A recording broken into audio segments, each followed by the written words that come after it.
we were seeing that it was dropping frames. So if you guys see us dropping frames or the video just stops, please let us know. I might need to reboot computer, reboot modems. I hope it's not Comcast being annoying.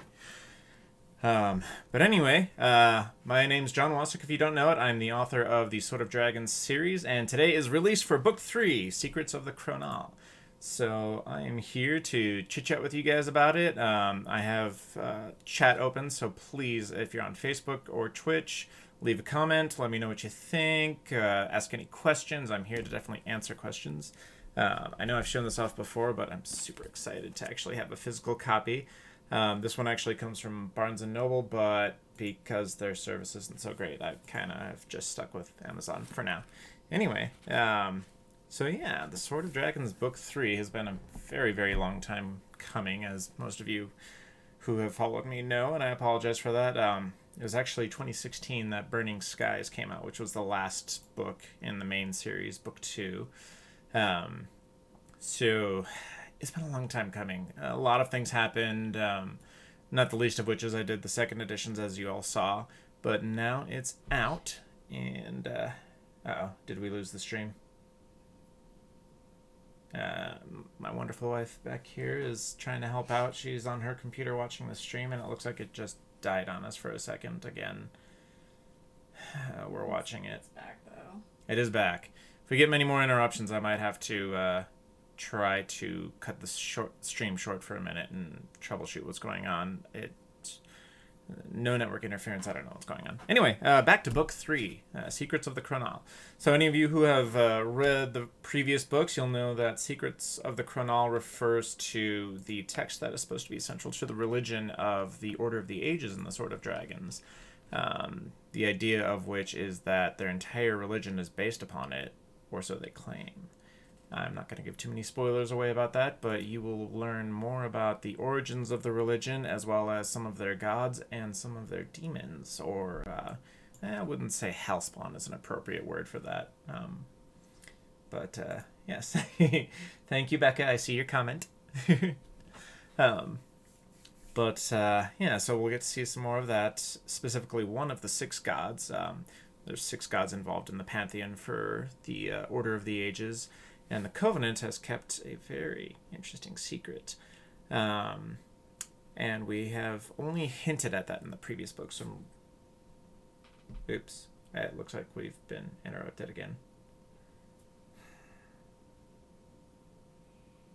Okay, are we back? Hopefully we're back. Yep. What is going on here? Okay, now I'm showing that we're back. This is going to be an interesting stream. I'm so sorry, guys. This is not how I wanted my first virtual book release party to go, with technology being dumb. I don't know if it's Comcast. Anyway, back to the topic at hand.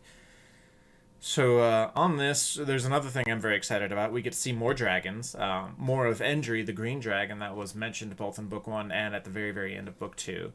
But also other dragons, some of them named, some of them just, seen in the background.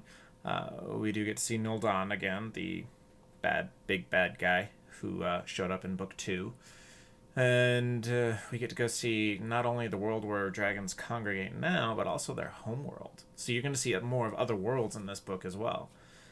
And I'm really excited too because everyone's fan favorite appears to be Kayla, or at least a lot of people really seem to enjoy her character, and I've gone really much deeper into her and her relation.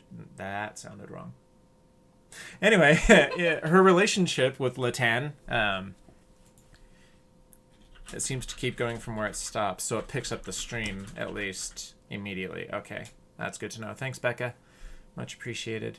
So I'm gonna, even when it drops out, I'm gonna keep talking like it's still going. Plus, I'm recording, so I'll upload this to wow, my brain, YouTube. Yes, YouTube later. So there will be no interruptions there. Just breathe. Everyone knows technology. Thank you, Natalie. I much appreciate it. So speaking of, I'm gonna take a sip of liquid courage. As you can all tell, I'm nervous. I've been in interviews before, and I've even streamed gaming with my wife, Beck.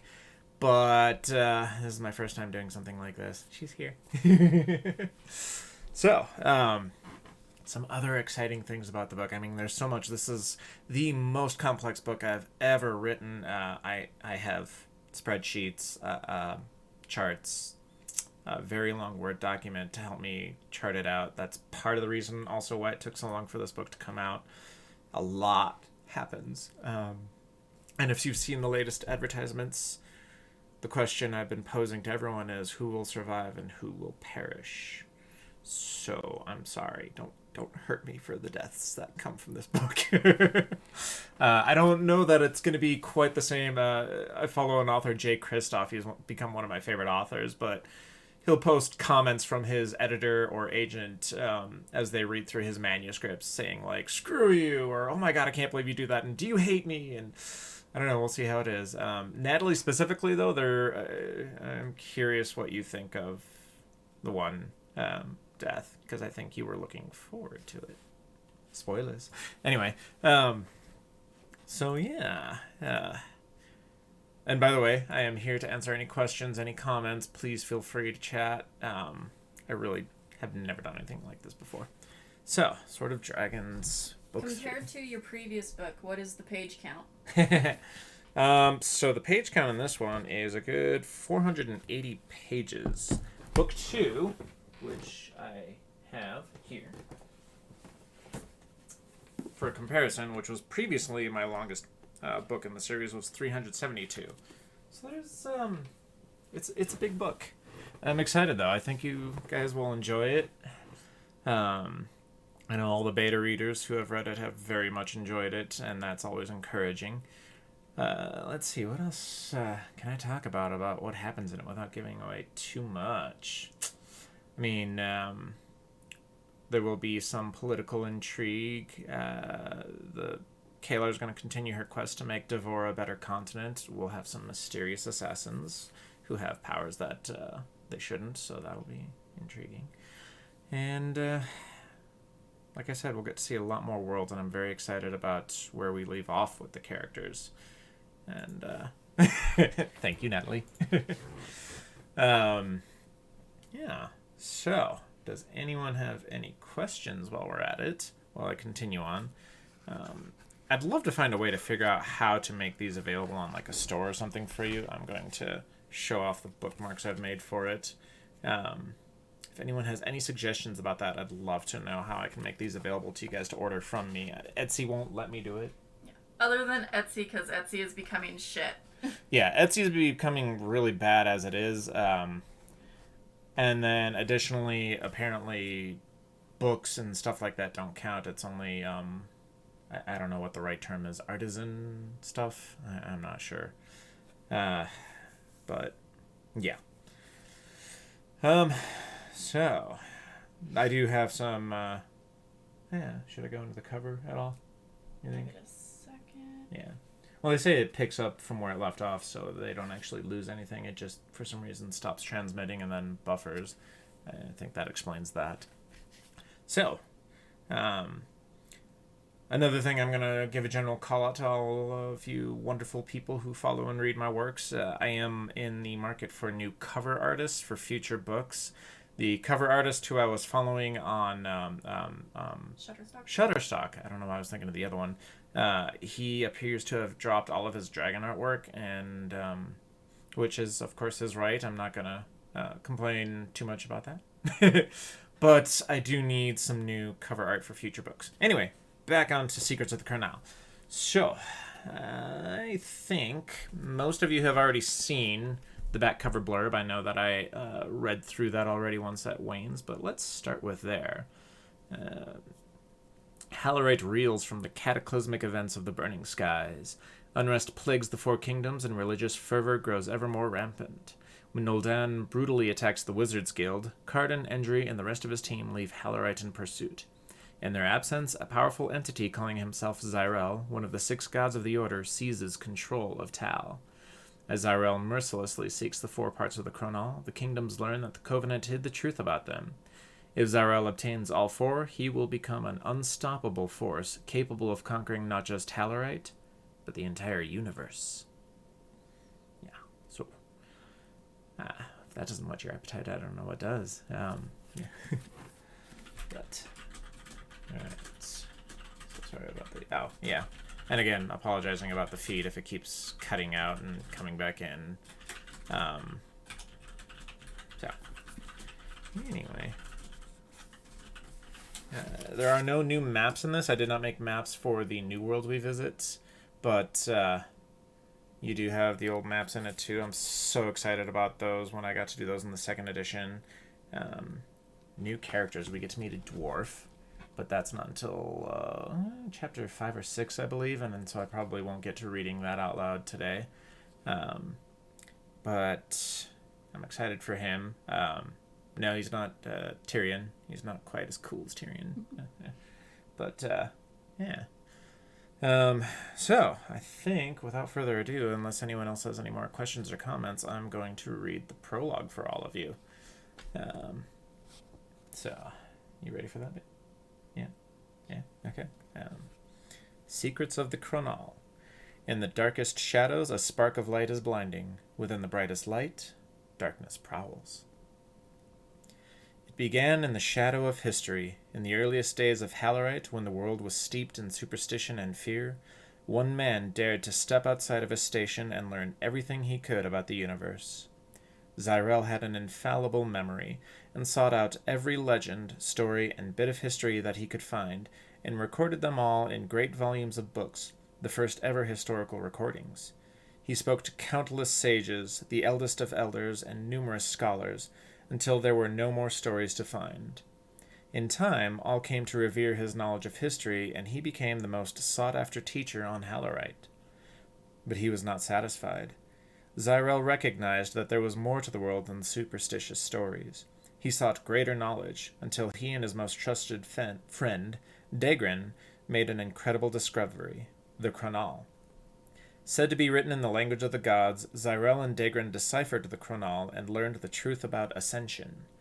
Zyrel and Daegrin established the Order of the Ages, with knowledge as its founding pillars and ascension the goal of all who followed them. They believed that the greatest figures from history had already ascended to become gods, and were worthy of worship. Preaching that society should follow the example of the gods, Zyrel decided to spread knowledge to every corner of the land. This led Daegrin and Zyrel across the great desert of Ka'alun to the hidden kingdom of Arian. It was there that Daegrin, whom many believed had always been a demon disguised as a man, turned on the people of Arian and threatened war. Zyrel, desperate to keep the peace, sacrificed himself to destroy Daegrin, and in doing so secured his position as the sixth god of the Order of the Ages. But with Zyrel's death came a warning. Darkness could never truly be destroyed. If the people of Hallerite strayed from the light, Daegrin would return, and the kingdoms would be cast into shadow. While some believed that the Six would step in to stop Daegrin, the Covenant feared that humanity would be on its own, and the world would fall mercy to the whims of the first and darkest demon. So, that was a fun prologue to write. I always struggle with the prologues. I rewrite them over and over and over again, but that one I kind of had in mind from the get-go, and I didn't have to do as much work on that one, because I always knew the third book would focus very much on the Order of the Ages. Even before I finished the second book, I knew that was going to be the case. So that one kind of wrote itself, which was a pleasant surprise. But what happens next in the book, if everyone wants me to keep going, usually I start with the protagonist of the book. Books 1 and 2, and even the anthology starts with one of the three protagonists. This one starts with one of the villains' perspectives. And that's something that I always find interesting between authors, those who switch between perspectives and those who stick to one throughout an entire book. I've enjoyed it, and I think it's useful for the Sword of Dragons, given the scope of the story I'm trying to tell. But I also am experimenting in a modern fantasy series on sticking to one perspective, which is very much challenging when you're used to this, but it gives you a much more personal view. But I think that you still get a pretty good personal view of these characters too, even the ones that we only get for a couple of chapters, such as Dallin, the wizard, or Syrah. She gets some pretty interesting roles in this story, and I cannot wait to explore that in the following books. So, unless anyone says, please stop, we don't want to hear your voice anymore, I will continue on and read the first chapter for all of you, which is titled The Seal of the Covenant. In an insignificant corner of Tal Kingdom, on a cold, cloudy spring morning, Prince Idril folded his arms around himself and cursed his fortunes, or lack thereof. He was in the tiny little village of Eskra, far to the southwest of the great first city of Arcanon, on the very edge of his kingdom. No, not his kingdom. Not yet, anyway. It was still his father's, despite his best efforts.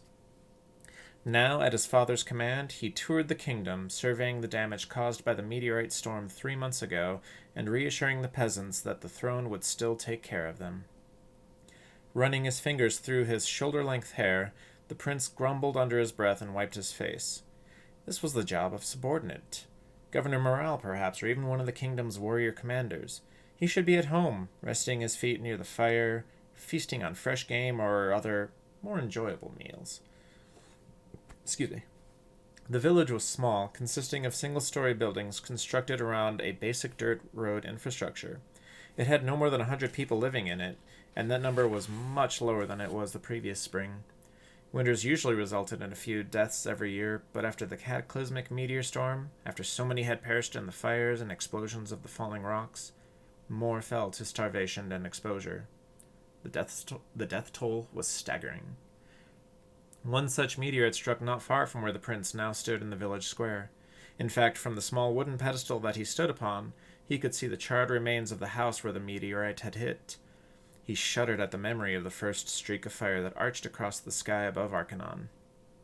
Looking down at the gathered villagers, he pushed the memory to a dark corner of his mind and began his prepared speech. "People of Eskra," his tenor voice called out, "I know how much the world has changed. I know how frightened you all must feel. This past year has brought several disasters upon our people, and many have turned to violence to express their fears." He paused to look into the eyes of his subjects, but saw that they were not comforted by his words. They were angry and terrified, and as they shifted uncomfortably, he had the distinct impression that they wanted to throw him off the pedestal. Gulping, he looked above them to avoid their stares completely, and continued on. "Let me assure you, the throne of Tal will protect you." "Like you protected my father?" a young man bellowed from the crowd. One of the prince's guards stepped forward to try to stifle further outburst, but then a woman cried out, "Or my daughter?" "Be silent!" his guard demanded. 2 more guards stepped forward, resting their hands on the hilts of their swords. They all wore the splendid ceremonial steel plate and mail armor and a black and silver tabard bearing a mountain crossed by a pair of swords.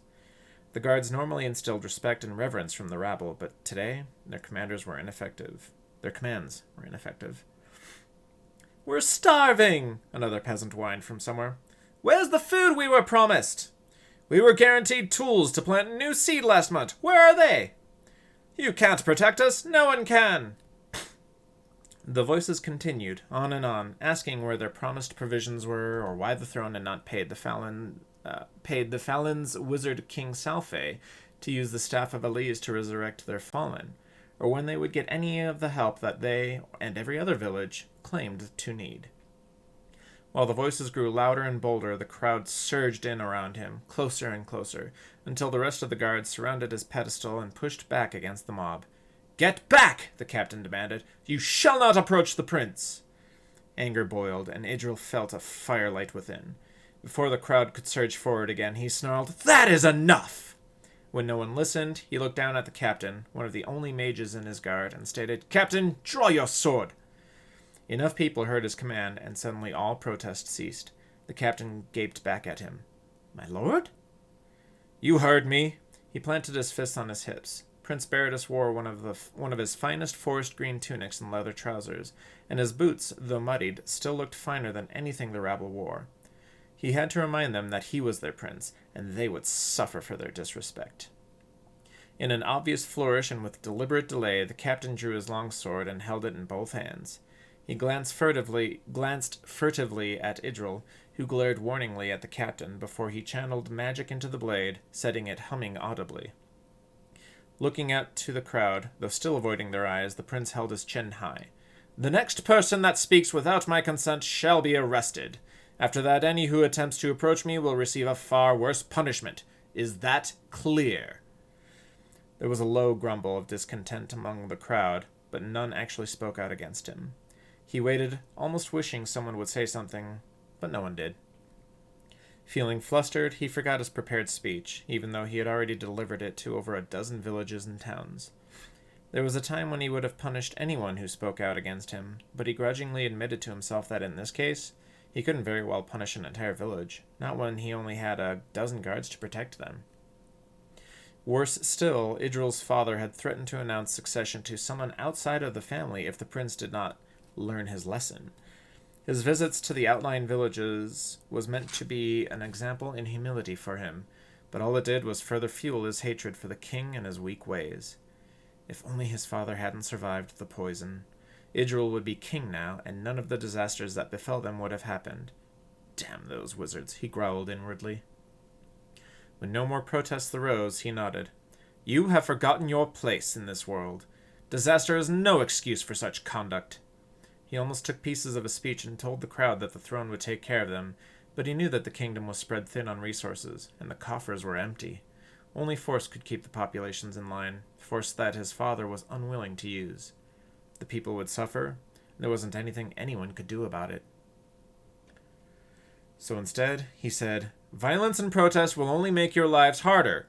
So do your jobs, plant your crops, tend to your livestock, make new tools, and you will survive this, and the throne will protect you. He could see the dissatisfaction in everyone's faces, and many looked ready to protest, but the captain brandished his sword. On the outskirts of the gathering, he could see several warriors also patrolling, and he knew that they would obey his orders. The villages were simple farmers and craftsmen, and he realized that they wouldn't stand a chance against the well-armed and well-trained warriors, even in so small numbers. If only he could take the throne, he could wipe Esker off the map and warn all other villages of the price of defiance. Without another word, not caring that his speech was incomplete, the prince stepped down from his pedestal and moved towards the captain. He stopped and waited impatiently. The captain, realizing what Idril wanted, shouted into the crowd, Make way! As the villagers reluctantly parted, the guards surrounded the prince, and they pushed their way through the narrow corridor. The prince avoided everyone's glares, knowing full well that if he met their eyes, violence would ensue, and he would have to explain it to his father. When they finally made it past the villagers and out of the square, he hurriedly led his entourage towards the carriage. He needed to leave the village quickly. He needed to escape an otherwise dark fate. When they reached the caravan, they were surprised to find a single young boy waiting for them. He wore a black tunic with red trim and similar trousers, and his boots were muddied from running errands.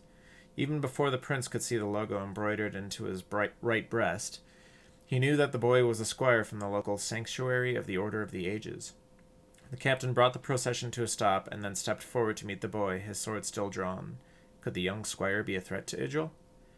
What is your business with us, young man? The captain demanded. The prince scoffed, thinking, He's not a man, not by a long shot. The boy presented a sealed letter in his left hand. I have an important message for the prince, my lord, from the sanctuary.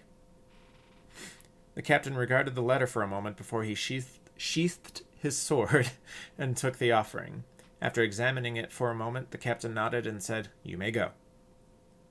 Without another word, the boy nodded and ran towards the sanctuary east of the convoy. Returning to the procession, the captain presented the letter to the prince. My lord, he nodded at the seal. Idril regarded the seal with unexaggerated surprise. It belonged to the Covenant, the leader of the Order of the Ages. How could the boy have been given such a letter? Members of the Covenant rarely visited the smaller villages, and he knew that all three of them were currently in Arcanon, meeting with the Allied Council. Hesitantly, the prince took the letter from the captain. He pulled out a small dagger and used it to break the seal, and then unfolded the parchment. Its contents were simple. Come to the sanctuary at once. Enter alone. The prince frowned and then showed it to the captain, who read the letter and likewise furrowed his brow. My lord, with respect, the captain hesitated. This seems a little suspicious. Indeed, the prince nodded. However, it does bear the seal of the Covenant. Their signet rings are closely guarded. The captain nodded and then awaited Idril's orders. The prince considered his options, recalling that his favor with the Covenant had suffered last year when he had declared the elf, Ilaria, to not be a demon. However, in light of the events that followed after that, with the discovery that the Covenant already knew about the elves, Idril began to care less about his popularity with the religious leadership. With that in mind, he was tempted to disobey the summons, but his curiosity was too great. The Covenant was reaching out to him, and did so in a tiny village rather than in Arcanon. Was it urgent? Or did they wish to speak to him far from his father's ears? Nodding, the prince ordered, "Take me to the sanctuary." The building wasn't far from their caravan, but he had given it little notice before. Accustomed to the grand sanctuary in Arcanon, this one seemed underwhelming at best. It was a small cylindrical building, built from wood imported from the forest to the north, and painted a light, almost white color. The conical rooftop had a steep pitch, which was said to help ascending souls focus into the ascension crystals at the top of every ceiling of every sanctuary in the world. The sanctuary in Arcanon had multiple windows, both on the walls and in the domed ceiling, but this one had no visible windows. It seemed depressing in comparison, and he felt dirty even thinking about going inside. They came to the only visible entrance, and he realized that once inside, he could walk from one end to the other in only a few dozen steps. Why would a Covenant member be waiting inside this decrepit, diminutive place? The captain stood next to the prince, his sword hand resting on the hilt of his weapon. "Are you sure you wish to go in alone, sire?" The prince looked at him and raised his eyebrow. "This is a place of knowledge and worship, captain. If anyone dares attack me from within, they will deserve the wrath of the gods shall bring upon them." They were hollow words, and it was likely that the captain knew that. Nevertheless, Idril did his best to keep up the appearance of a pious monarch. Drawing in a deep breath, and resting his hand on the small dagger on his belt, the prince stepped up to the heavy wooden doors and pushed them open. The sight within was as underwhelming as outside. Every sanctuary was a safe haven for knowledge, for books, and this sanctuary was no different. Without any windows, the only sources of light were multiple torches and candles spread throughout, giving a very low ambient light. Like spokes on a wheel, bookshelves starting at the outer walls ran inward, but the sanctuary was so small that the shelves ran only 5 feet, and were likewise 5 feet tall. In the center of the sanctuary was a wide pedestal with a wooden stand in the center. This was where the village cleric would read to the masses and interpret the books for them. The prince respected any cleric that could successfully teach the peasantry. After all, how could you make complex ideas understandable to such simple people? He looked around, expecting to find at least the village cleric, but no one was inside. In fact, he realized that he had not seen the cleric at the town square either. That was more than a little unusual. Idril gripped his dagger tighter, his eyes darting about the room. Was this an assassination attempt? He turned to look at the captain, but at that very moment, the double doors slammed shut, and the lock latched. He felt his chest tighten, and he fumbled while drawing his weapon. Without windows, there was no way a wind could have blown the doors closed from within. He stumbled towards the doors, but before he could reach them, an inhuman voice shouted, "Stop!" The prince instantly obeyed the order, but then frowned. Only one voice had ever been able to make him obey without question like that, and that was his father's. But this voice was chillingly different. Idril turned towards the altar to find a tall, intimidating figure glowering at him. The owner of the voice hid his face beneath the hood of a black robe with dark red trim, and the prince relaxed when he saw the order's logo, 6 red lines expanding out from a central point on the right breast of the person's tunic. It was a member of the Covenant after all. The silence grew like a void between them, and the prince wondered who should speak first. He was aware of the dagger in his hand, so he lowered it and relaxed his stance. "I apologize," he bowed slightly. I did not realize it was you." He wished the person would pull their hood back to reveal their identity. There were still only 3 members of the Covenant, but the lack of light helped conceal their body form. "I would not expect you to recognize me," the voice spoke again. It was distinctly male, but it was not one of the voices the prince expected. The inhuman quality he swore he had heard before was gone, and now it sounded familiar. "You, like the rest of humanity, have strayed." The prince tilted his head to one side. "Strayed? Strayed from what?" Quickly growing annoyed, he stepped forward threateningly. "Why have you summoned me here?" The figure stepped around the altar and raised his hands to draw his hood back. When the face was visible, the prince drew in a sharp breath. You! It was Pevrin, the same Covenant member that had convinced the prince and several others to capture Ilaria just before the battle for Arcanon. You recognize me after all, child? The prince started at being called child. Of course I do, he fumbled over his words. You were banished from the Covenant.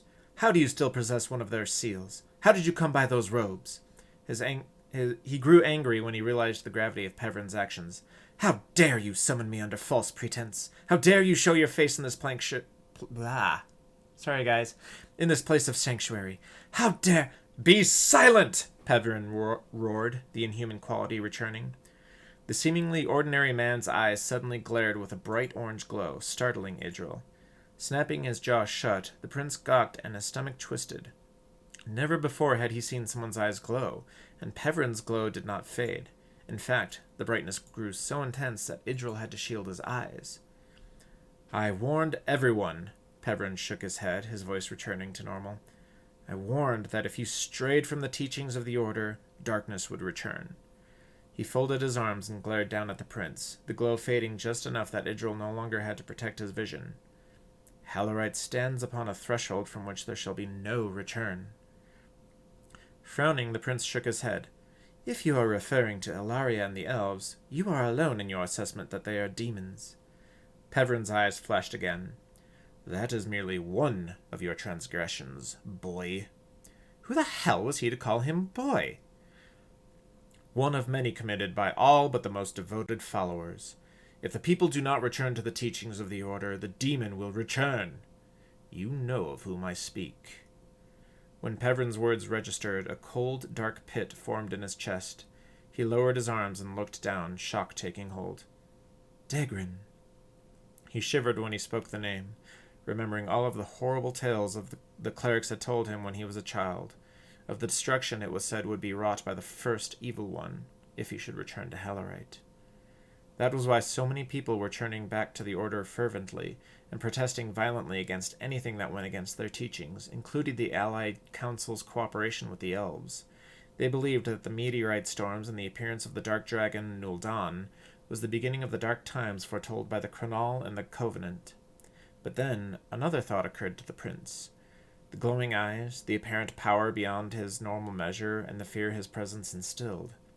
Something had changed drastically with Pevrin. If it even still is Pevrin, he realized with a start. Stepping forward, he dared to look into the glowing eyes. Who are you?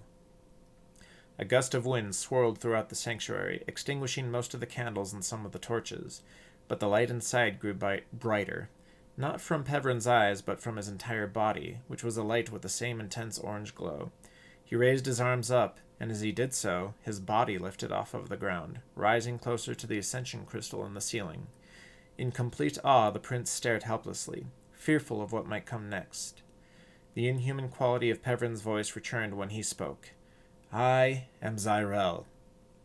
Idril stared dumbly. It took several moments for the words to register, but they couldn't be true. The prince had, after all, begun to doubt the existence of the gods, yet there was no denying the power displayed by Pevrin, far beyond even that of a wizard's.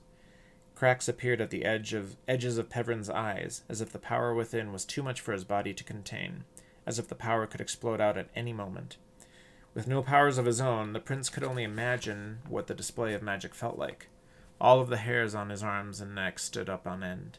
This was power, real power. This was a god. Dropping the forgotten dagger, the prince fell to one knee and bowed his head. My deepest apologies, my lord. I did not recognize you in the body of Pevrin. The god did not speak at first, and Idril prepared to be struck down for his insubordination and doubts. When Zyrel spoke, his voice returned to Pevrin's normal tone. This one sacrificed his soul and body so that I might return. I am humanity's last hope, and I have chosen you to help me bring humanity back to the light. Feeling his heart stir, the prince smiled and dared to look up at the god. Me, my lord? A crooked smile crossed Zyrel's face. You once served the gods loyally.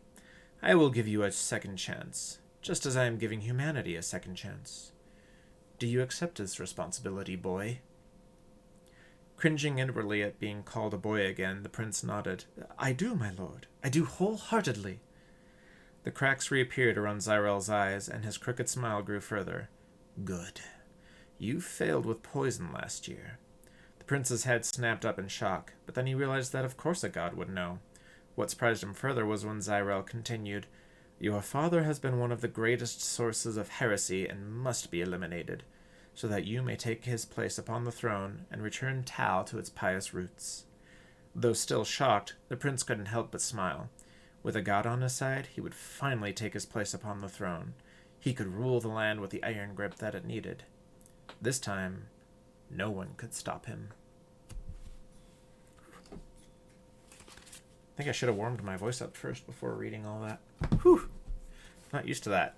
We had lots of dropping. Oh no. At one point. I don't know if it happened for anyone else out there, but at least on my Facebook stream, it completely died out and said it wasn't transmitting the video anymore. I had to refresh it and it came back. If anyone else had that experience, please let us know. And of course it drops out just now, I see on my monitor. I wanted this to go so much better. I'm so sorry, guys. But I hope you enjoyed the first chapter. And a hint of the challenges to come for everyone. Challenges. The challenge. Yes. Excuse me for 1 second. So, I'm definitely open to any questions. I'm not sure where else to go from here unless anyone wants me to read more. I also realize that the stream might be way behind, so I might not get any additional comments from anyone for a few minutes. But, yeah. So a refresher, if you don't remember who Pevrin was, he was Tal, the Kingdom of Tal's Covenant member. And he, as it mentioned in there, was the one who convinced Race, among other people, to kidnap Ilaria and torture her. And it was only Carden's impassioned speech to them all that convinced some of them, such as the prince and Race, that they were wrong about the elf, that Ilaria was not a demon, not evil. And at Pevrin, against Pevrin's commands, they freed her, and then he was exiled. I always intended for him to come back in this role, even when I wrote book 1. Not everyone knew, not including me at the time, that Kalar would be coming back, but Charles was captivated listening to you. Thank you, Becca. Thank you, Charles. I'm glad to hear that. Just let me know if you guys want me to read the next chapter or not. I think my voice could handle one more chapter. That's about it. I used to be better at this. I used to be in choir. I think I need to start doing like voice lessons again or something. But, oy. Yeah, I think I can do that. I'm going to drink water real quick.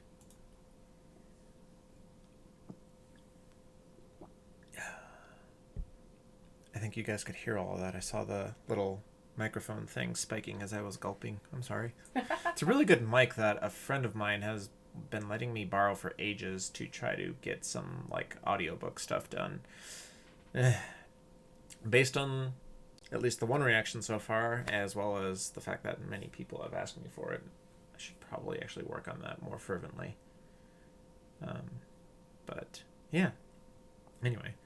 So, Pevrin and the prince are plotting together, but who is in possession of Pevrin? Is it really Zyrel or not? And what is his true agenda, regardless? The reason I started with that chapter is because, well, I will admit there was an inspiration in, that came from Harry Potter. Was it book 4? Actually, I think from book 4 onward, they started with chapters from someone other than Harry. And I kind of liked that. And I used to have an issue with my writing back in the day. I quite enjoyed you reading the chapter. Your voice is calming. Thank you, Natalie. But I used to never write from villains' perspectives, and I found that to be a big shortcoming. Yep, there goes the video again. Anyway, so with the Sword of Dragons, that was my intent, to ensure that I actually had better developed villains and even wrote from their perspectives, and that's why Kalar was a thing in the book 1. Little did I know that she would become so popular. not just with everyone else, but with me too. I love writing her character because she's so different from Carden, you know? He's very constricted by his morals and ethics. She's not. Even as she's trying to become a better person and fit in with everything, she still rebels and she's frustrated with the system. She's frustrated with the man, you know? She can't even... No, sorry. Really? But, yeah. But Carden, of course, he's going to be thrown into some interesting things later, but that's spoilers. I could read the next chapter, though. Do you think I should read chapter 2? Yeah. So far, it seems like the viewers have enjoyed it, and we're only about 40 minutes into the stream, as interrupted as it is. But I kind of want to see if my voice can handle 2 chapters in a row. And see what you guys think, because we haven't heard from the protagonist yet. And hopefully we don't freaking drop video again. Yeah, like that. Video interrupted. We'll be back in a moment. Dun, dun, dun, dun. Wow. More water before I start. And please, if anyone wants to leave comments while I'm reading, please do. I will read them after the fact and respond to them. I'm very curious what all of you think of what's going on in the book at the very beginning. How long is this one? I think this chapter is not quite as long. Anyway, chapter... Jeez, it really died. What's that? It really died? Oh, okay. There we go. Now we're getting signal back again. Maybe after this I'll reboot the Comcast modem. Anyway, okay. Chapter 2, Broken Wings. The wind howled and whipped past Carden Kater's ears, a wide, childlike smile plastered upon his face. Actually, 1 second, guys, sorry. I feel like I have something stuck in the back of my throat. And there it went. Sorry, we're having trouble playing this video. That's what I got earlier. I wonder if other people are getting that too. That's what I was asking. Okay. Interesting. Okay, let's try this again. I'm so sorry. So, the wind howled and whipped past Carden Kater's ears, a wide, childlike smile plastered upon his face. The renewed spring grass beneath his feet was a blur as he ran faster than he had ever run in his life, faster than even a horse could. His almost black hair had grown out a little, and at these speeds he could feel the wind tugging on it, just as it tugged on his blue tunic and brown trousers. South of his hometown of Darun, in the wide-open grassy plains, Carden let magic flow freely into him from the universe. Just like he'd done in the wastelands at the end of the Orc War, he used that power to give strength to his muscles, allowing him to run faster than any human was meant to. While he channeled ever more power into his legs, a voice spoke from everywhere and nowhere at once, a voice that spoke within his mind. "Your strength does not just lie with your muscles," the voice spoke, somehow taking on the tone of a strong, confident, and wise man. "There is greater power in the universe than you know. Greater power within you." There we go again. Gritting his teeth, Carden thought to himself, how the hell am I supposed to know what that power is if you just don't tell me? Of course, the being that spoke to him couldn't hear his thoughts. Carden hadn't yet learned how to project his thoughts to others.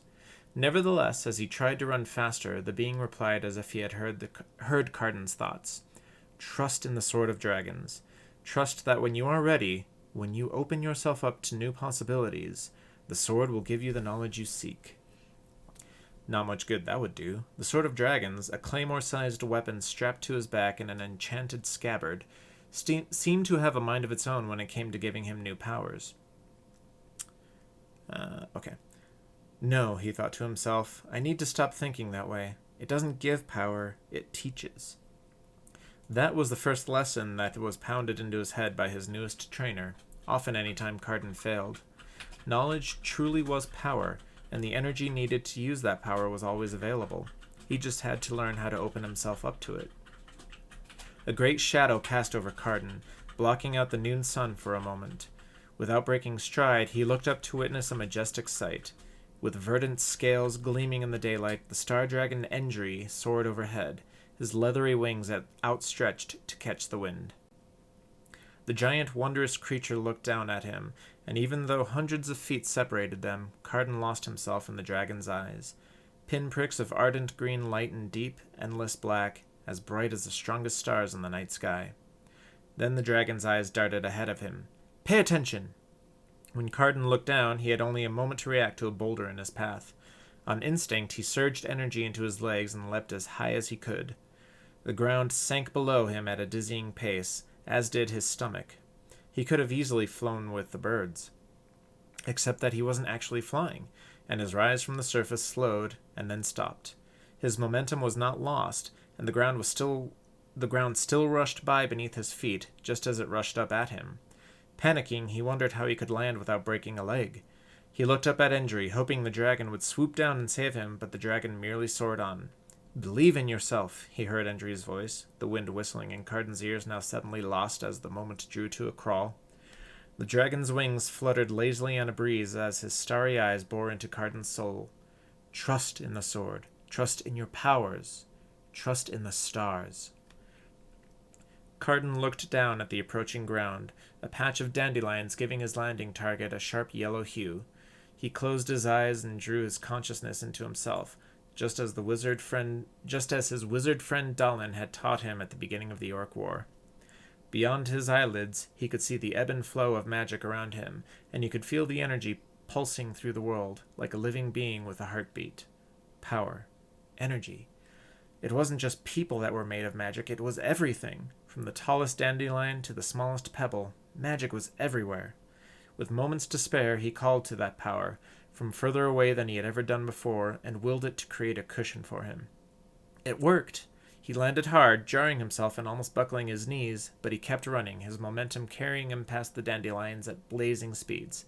"Yes!" Endry called down in excitement, letting out a teeth-chattering roar that set Carden's ears ringing. "You have done it!" Echoing the dragon's roar, Carden gave out a loud whoop, pumping his fist into the air. "Yeah!" Having flown much further ahead, Endry banked sharply until he shot behind Carden at extraordinary speed.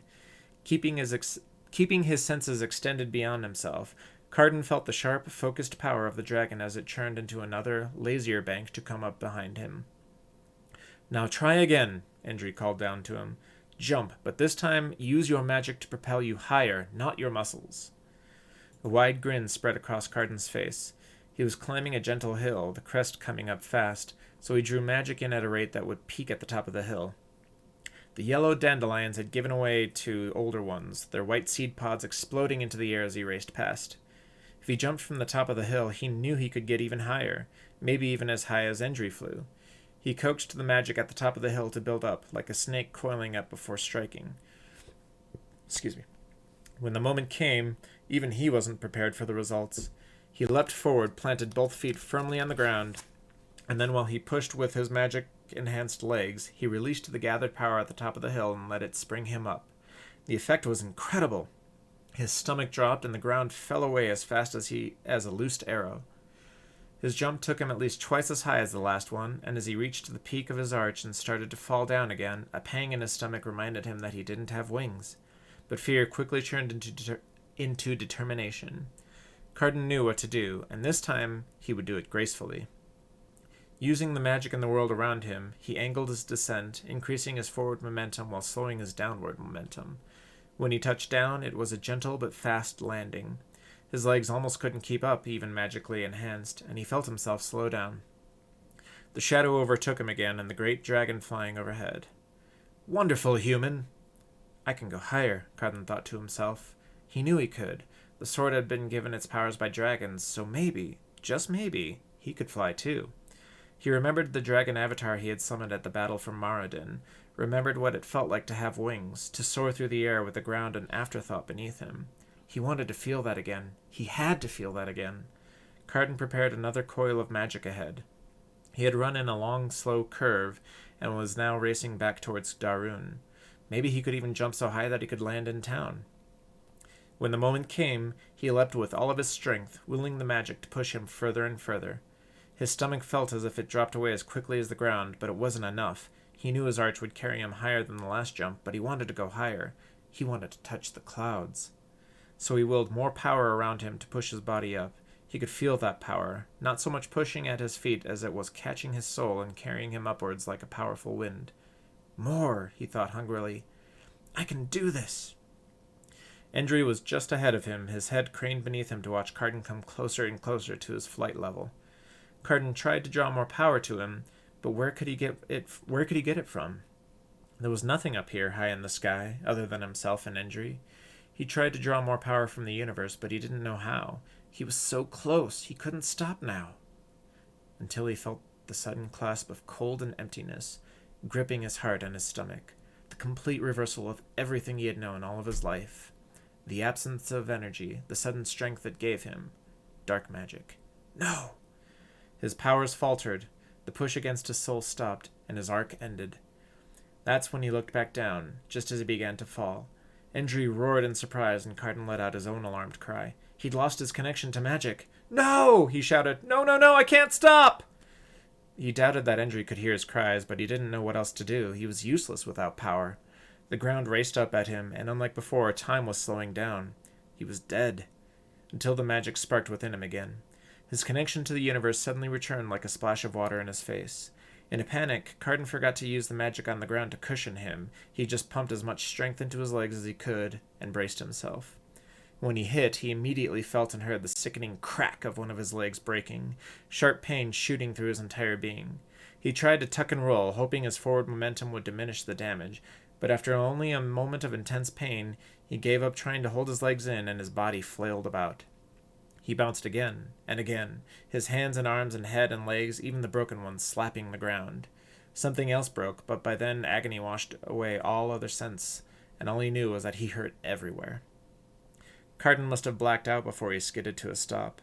All he felt was that cold inside of him, slowly fading into the background, like a dull ache in his soul. When he woke, it was to the sense of warmth coursing through his body. He became aware of the pain again just as it left his limbs. He opened his eyes to find Endry towering over him, his eyes fixed on Carden. When he looked down, Carden could see a green glow encapsulating his body, the same green glow he'd seen when he healed the burned girl during the meteorite storm.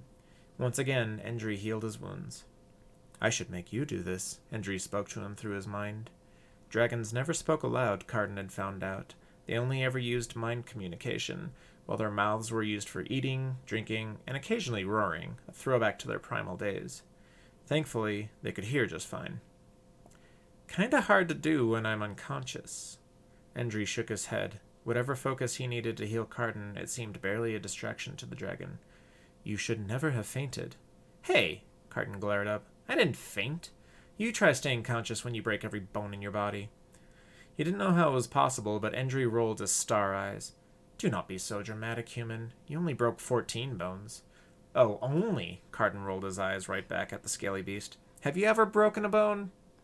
More often than you care to know, Endry shook his head before he looked towards the city. And yes, it hurts. Suddenly another thought occurred to Carden, and a concerned frown crossed his face. Wait, how do you know how many bones I broke? The dragon looked down at him and then slowly sat back in his haunches. I can see through anything. The dragon's eyes darted downward and then back up at Carden. Feeling his face turn bright red, Carden stammered, anything?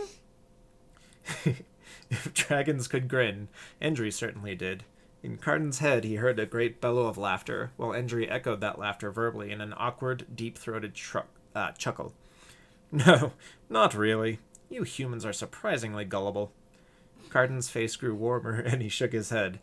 I swear I'm never going to get used to having a sense of humor. Used to you having a sense of humor. The green glow subsided, and the last ache faded. Carden rolled over and pushed himself up. Nothing hurt, nothing was sore. Endry had done an amazing job healing him. Craning his neck up, Carden said, Thank you. Endry tilted his head to one side, and then nodded in a human-like gesture. Carden had grown accustomed to the dragon's attempts at human gestures over the past 3 months. 3 months since the skies burned, since Maradin, and since Nuldan. It felt like a lifetime ago. Looking back up at the Star Dragon, Carden regarded Endry and wondered if, after such a relatively short time, he could consider Endry a friend. Could a human be friends with a dragon? Shaking his head, he started to turn away, but then noticed something on Endry's chest, just beneath his right wing joint. The scales were lighter on his underside, but looked harder, like a kind of armor that nothing could penetrate. Yet something apparently had. Pointing to the damage, Carden asked, "What happened there? And how did I never notice it before?" Endry tried to look down at his chest, raising his wing up enough to look at the spot with his right front claw. To touch the spot with his right front claw.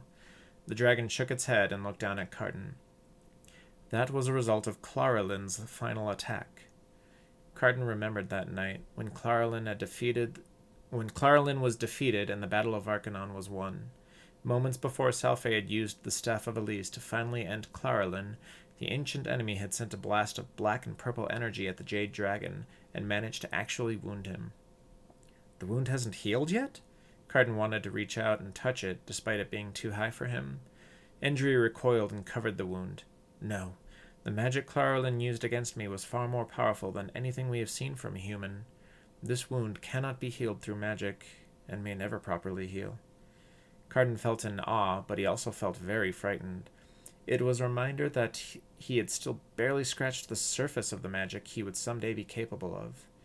Shaking his head, Endry asked, "What happened to you back there? You were doing so well, and then it felt as if you had disappeared from the universe. I felt a cold absence in your place." His spirits darkening further, Carden looked away. The moment flashed through his memory, and he felt the darkness threaten to take over again. He couldn't finish, but Endry did it for him. It was dark magic. That much would have been obvious to the dragon. This wasn't the first time darkness had asserted itself at a key moment of training. Every time it did, Carden's connection to regular magic was severed. "It was like the other times, but worse," he admitted, staring at a blade of grass. "I couldn't feel anything, except for the emptiness." After a moment of silence, Endry said, "We have already established that dark magic and star magic coexist within you." Shaking his head, Carden replied, "No, they don't. Not anymore, if they ever really did." He flailed his arms about and asked, "Why does it keep happening when I need my powers the most? It's like the stronger I become, the stronger the darkness becomes. What if it happens in battle? How do I stop it from happening?" Endry's tail twitched. He knew what the dragon's answer was. "I do not know," he admitted. "You are unique, Carden Kater. I wish I had the answers for you, I really do." Carden looked down again, tears threatening to come forth from the pressure building up inside. Things were getting worse, not better, and he saw no end in sight. He was losing his powers as fast as he was gaining them. Suddenly he was aware that Endry's presence felt closer, and he looked up to find the dragon's head level with him so that he could look one starry eye into Carden's. "We will figure it out," he said softly. "I promise you, I will not stop until we solve this riddle." Warmth coursed back into Carden's soul. He felt a smile creep across his face and into his heart, and he reached a hand out to pat Endry's muzzle, but then stopped suddenly. Blushing, he looked sheepishly into the dragon's eyes. "Sorry." The dragon's mouth stretched into an approximation of a smile. However, before he could say whether he was okay with the intended action, they felt a sudden burst of magic. Carden and Endry looked east at a large wall of light that had appeared a few hundred feet away. He tensed for a moment, recognizing the feeling and the sight of a portal stirring up magic all around them. He reached for the sword, ready to defend against anything that came through. Endry likewise stood to face whatever came through. Much to his relief, it was another star dragon that emerged. With scales as blue as the deep sea and eyes to match, the newcomer was about half the size of Endry, and had fewer spines around his body. Did that mean it was younger than Endry? The blue dragon stopped the moment it cleared the portal, which closed instantly behind it, and stared at Endry. All Endry did was stare back, but after several moments of silence, Carden realized that they conversed privately. Feeling excluded, Carden barely resisted the urge to demand that they include him. Why had the dragon arrived, and why didn't it move or do anything else? Did he not care that Carden was there? Did he not care about the sword? Was he there to report a sighting of Muldan? Then, with a quizzical look, he wondered if the dragon was even a he. After several more moments of embarrassed silence, the blue dragon finally broke eye contact and looked directly at Carden. Through his blue, star-like eyes, Carden felt the power of the universe pulsating, just as he always did with Endry. Nodding, the dragon spoke to him through his mind. The sound of a female's soft, though younger voice echoed in his head. "It is an honor to be in your presence, Keeper of the Sword. I apologize if I was rude, but I have little time. Please excuse me." Without another word, the blue dragon turned on the spot and summoned another portal, stepping through immediately. Just as suddenly as she appeared, she disappeared, leaving no trace behind. Carden looked up at Endry with a frown and saw that the dragon stared after the blue one silently. He hadn't been around dragons long enough to be able to read their facial and body expressions well, but he had the sense that Endry was disturbed by whatever the visitor had told him. So Carden cleared his throat. What was that all about? Endry shook his head and sighed deeply, an interesting sound to hear in one's mind. She informed me that our efforts to locate the star dragons in the universe have faltered. Endry looked back up to where the giant portal was moments ago. Alone we are vulnerable to Nuldan. He is too powerful for any one of us, and many of us remember just how influential he could be. When Endry didn't continue, Carden prompted, "What do you mean, influential?" Shaking his head, Endry stood up and sauntered towards Darun. When Carden realized where the dragon was headed, he had to jog to catch up.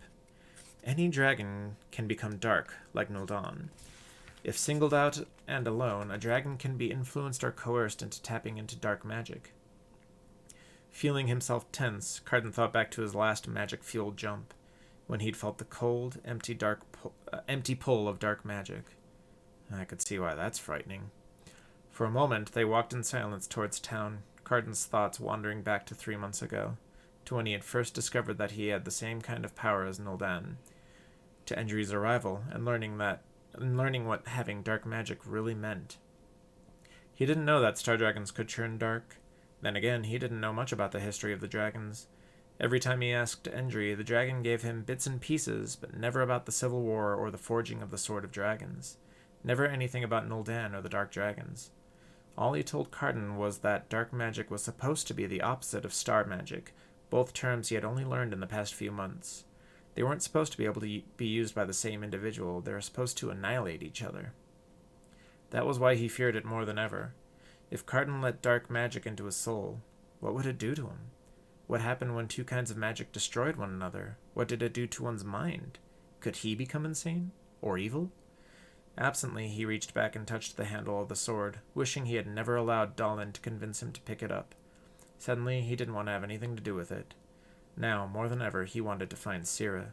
He wanted to hold her in his arms and just forget about the sword and Endry and Nuldan. He needed peace, if only for a moment. Okay, that was that chapter. I'm tired from talking.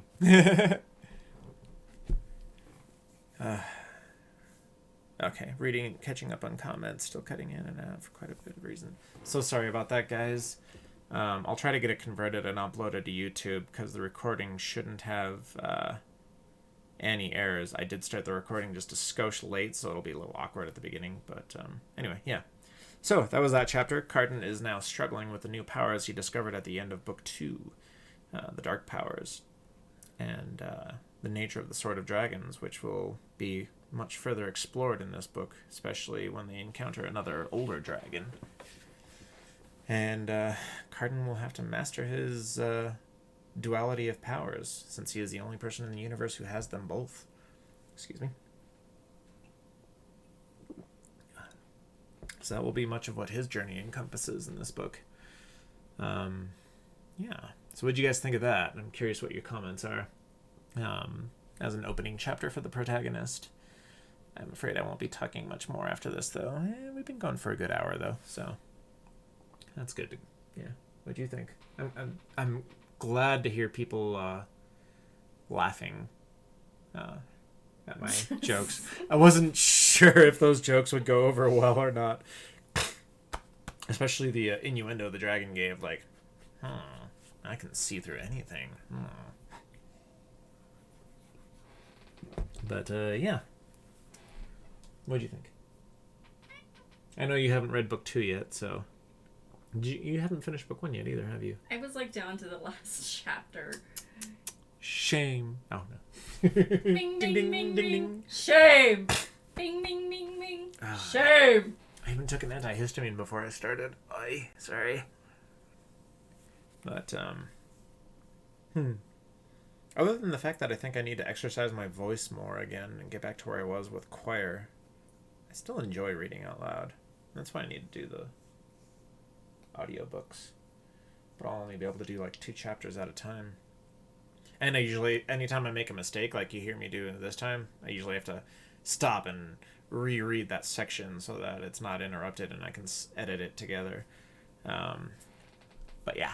You have to be in just the right room of the house because squeaky floors in here and squeaky chairs. Squeaky floor, squeaky chair. I do want to get padding for the walls, like what Wayne and I think I see Ken has too in his office. Yeah. Although when I've listened to recordings from this microphone, even with this, it's not bad. And thankfully our computers are both very quiet. Yeah. I think you can still kind of pick up the hum of mine. Anyway, yeah. I wonder how far behind everyone is. And the stream dropped out again. God dang it. According to Facebook. Where are we at? How far behind? You were just speaking about your mistakes, having to re-record. Ah.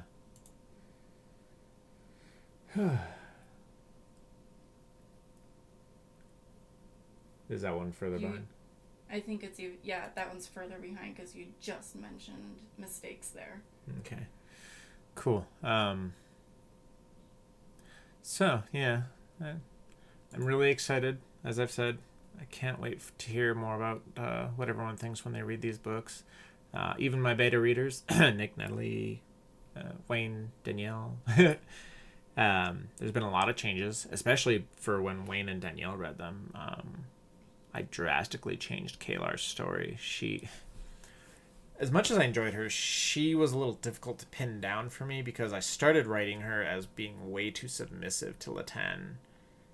And then when I tried to go for the opposite of it, I went overkill and made her overshadow Latan. And since he is supposed to be her commanding officer, yeah, I got a lot of feedback from beta readers when they read that.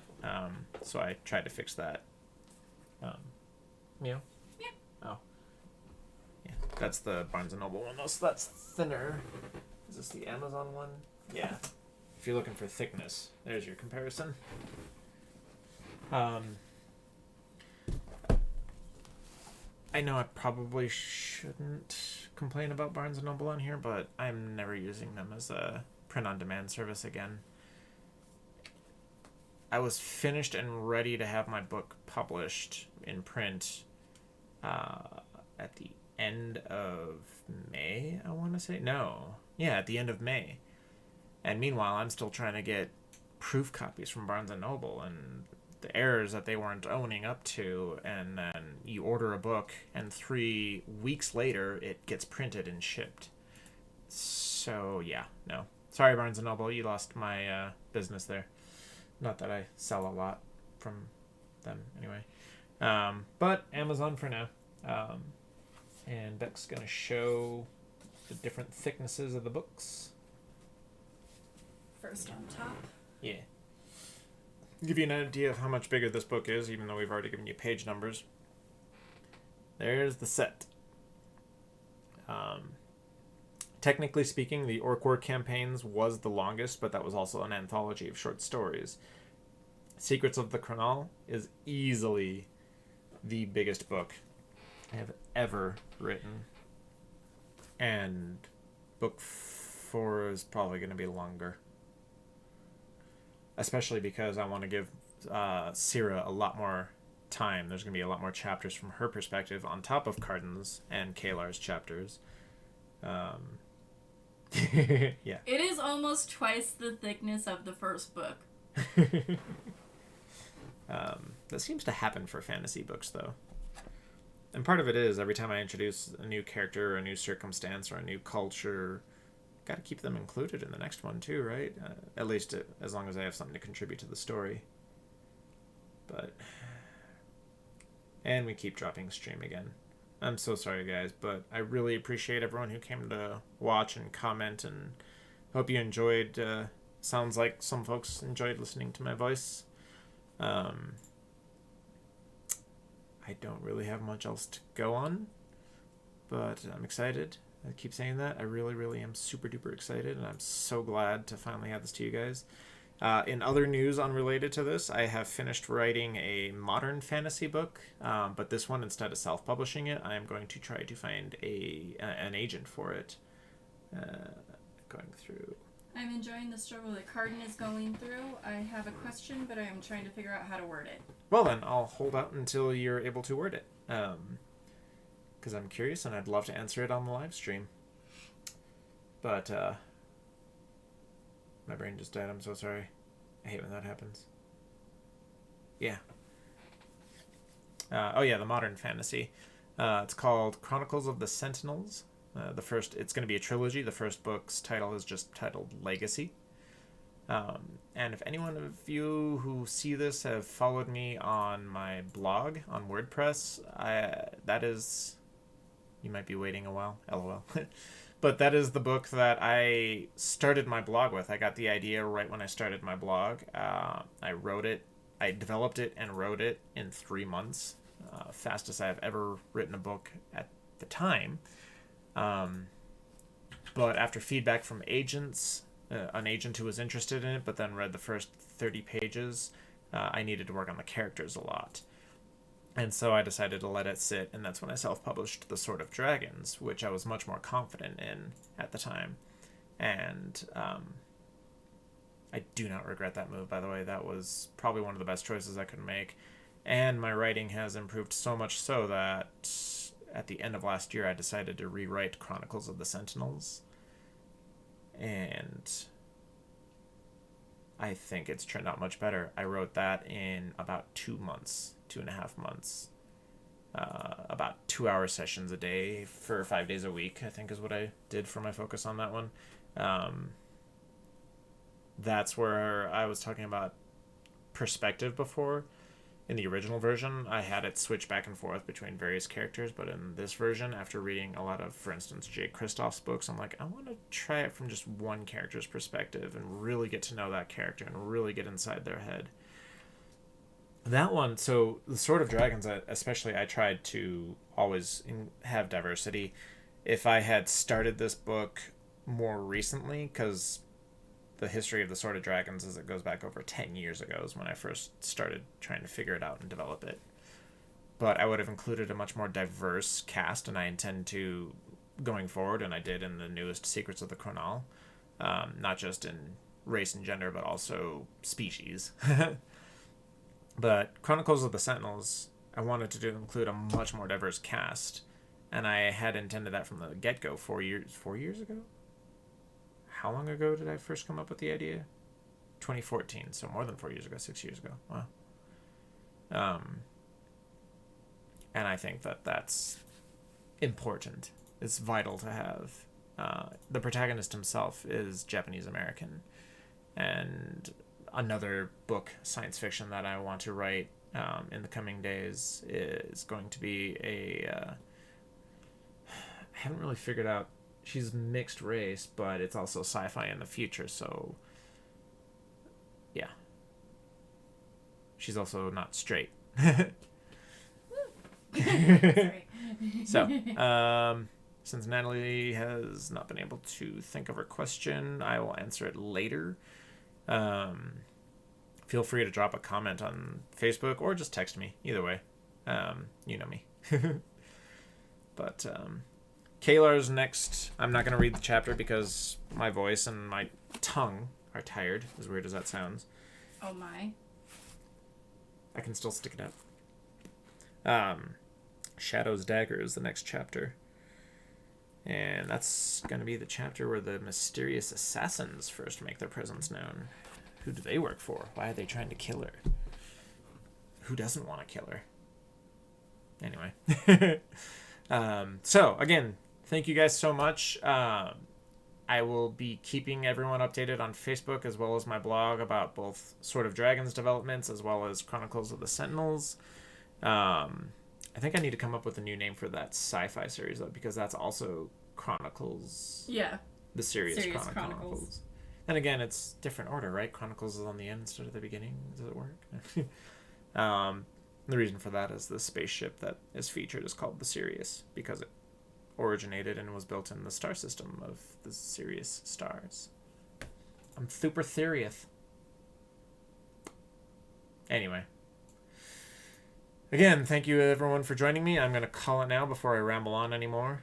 Before you log off? What's up? You can find John Wasik at www.facebook.com/author John Wasik. That is all one word. No H, please. Yes. I am John without. You can also find him on WordPress as katera.wordpress.com. We also have streaming on Twitch. If you are not watching from there right now, it is Legend Tinker with the E's in Legend replaced as 3's. And Instagram. You have an Instagram. I do. Give me one Which second. is, I believe, Katera2000 on or Instagram. 2002 should be. Instagram. Come on. Wakey. No, I don't want notifications. How do you find out what your Instagram is? Oh yeah, Katera2002, right there. All right, Katera2002. Yep. Thank you so much. I didn't even think of that. She's the Ken of this broadcast, closing out the show with all of the links where you can follow us. And also, all updates Sword of Dragons at www.thesortofdragons.com.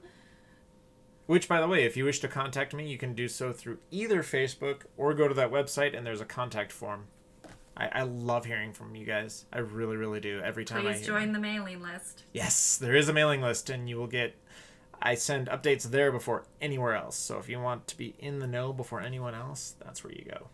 Yeah. And I think that's it. Yep.